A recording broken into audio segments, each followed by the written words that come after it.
অনেকটা সিনেমার স্টাইলে নিজ বাড়ির সামনে থেকে স্বর্ণ ব্যবসায়ী আনোয়ার হোসেনকে গুলি করে কুপিয়ে ঠিক এই স্থানটি থেকেই তার সাথে থাকা 160 ভরি স্বর্ণ এবং নগদ 1 লক্ষ টাকা নিয়ে যায় সন্ত্রাসীরা। এবং সেই স্থান থেকেই আপনাদেরকে এই মুহূর্তে যুক্ত করেছি। সেই বাসারই উপর থেকে ভিডিও করছিলেন যে 4টা বাইক করে তারা আসেন এবং এই বাড়িটির ঠিক সামনেই যে স্থানটিতে আমরা দাঁড়িয়ে আছি সেই ঠিক এই স্থানটিতেই তাকে আসলে গুলি করে এবং কুপিয়ে তার সাথে থাকা যে ব্যাগ সেই ব্যাগটি সন্ত্রাসীরা নিয়ে যান।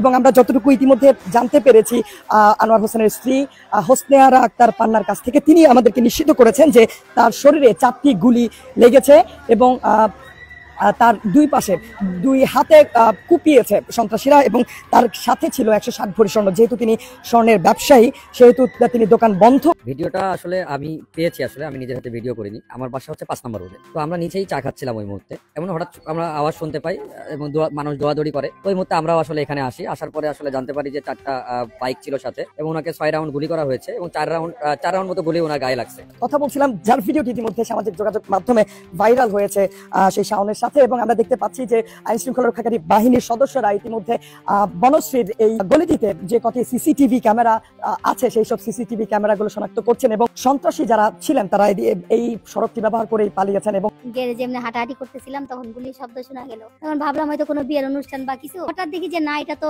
নর্মাল শব্দ না। তারপর বের হয়ে দেখি যে 4টা হুন্ডা আমাদের এখান দিয়ে যাচ্ছে আর বলতেছে কি পড়ে গেছে, চল চল চল পালাই পালাই বলে 4টা হুন্ডা চলে গেল। পরে সবাই দেখতেছে। পরে আমি আমার দারোয়ান সালাম ভাইকে বললাম গেটটা খুললেন, আমরা যাই সাহায্য করি। চোখের সামনে একটা মানুষ এভাবে মানে মারা যাবে এটা সহ্য করার মতো না। পরে আমি আরো আবার 3-4 জন যে একটা সিএনজি ছিল ওটাতে কিছু মানুষ দিয়ে উঠে দিছি। ফরাজি হসপিটাল থেকে তাকে মেডিকেল ট্রান্সফার করে দিছি। এই যে এই স্থানটিতেই যে স্থানটি আপনারা দেখতে পাচ্ছেন এই স্থানটিতেই আসলে তাকে গুলি করা হয় এবং রক্তের দাগ এখনো পর্যন্ত এখানে রয়েছে। আপনারা যদি একটু খেয়াল করেন তাহলে দেখবেন যে রক্তের যে দাগ সেই দাগটি এখানে বিদ্যমান। এই বাড়িটি থেকেই ভিডিওটি করা হয় এবং এই ভিডিওটি সামাজিক যোগাযোগ মাধ্যমে ভাইরাল হয়েছে। ঘটনার সময় আপনি কোথায় ছিলেন আর কি হয়েছিল একটু বলুন। তলায় গেছিলাম আমি, তখন ভাত খাইতে বসছিলাম। উনি যখন হুঞ্জিল পাইছি তখন আমি চাবি নিয়ে গেছি, যে দেখি পকেট গেটে তালাটা খোলা আছে। আমি তালাটা নিয়ে পকেট গেটে টিপ দিছি, দিয়ে তারপরে এই পাশে যখন তালা খুলতে যাব, তালা যেমন আমি তো চাবি লাগাই দিছি কিভাবে খুলবো। আমি তখন দেখি ফটফট শব্দ শুই না, তখন আমি চাবি ঘরের মধ্যে না কই ফিকে দিয়ে আমি উপরে উঠে গেছি যে চিল্লাবো মেনে। আমি তো তখন তো আমাকে ওই সময় তোমার সময়টা দেয়নি খোলার মধ্যে, মানে যখন আমি চাবিটা লাগাইছি তখন তো শব্দ ফটাফট। তখন আমি কিভাবে চাবিটা খুলতে ভয়ে আমি আঁকাম।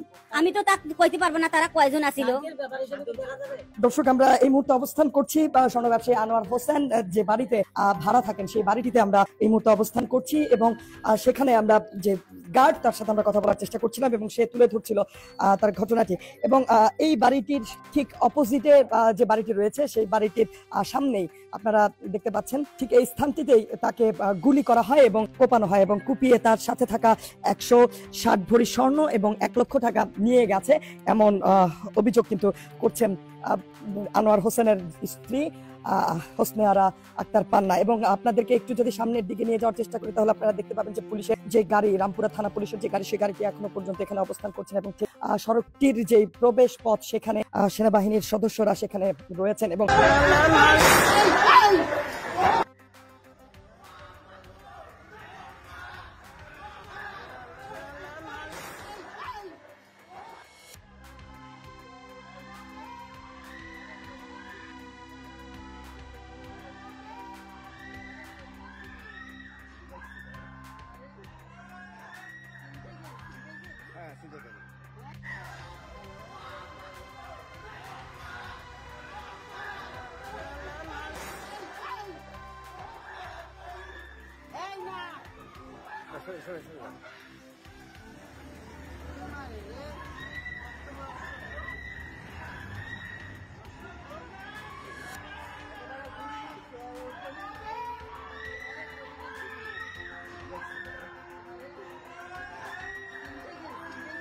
সুযোগ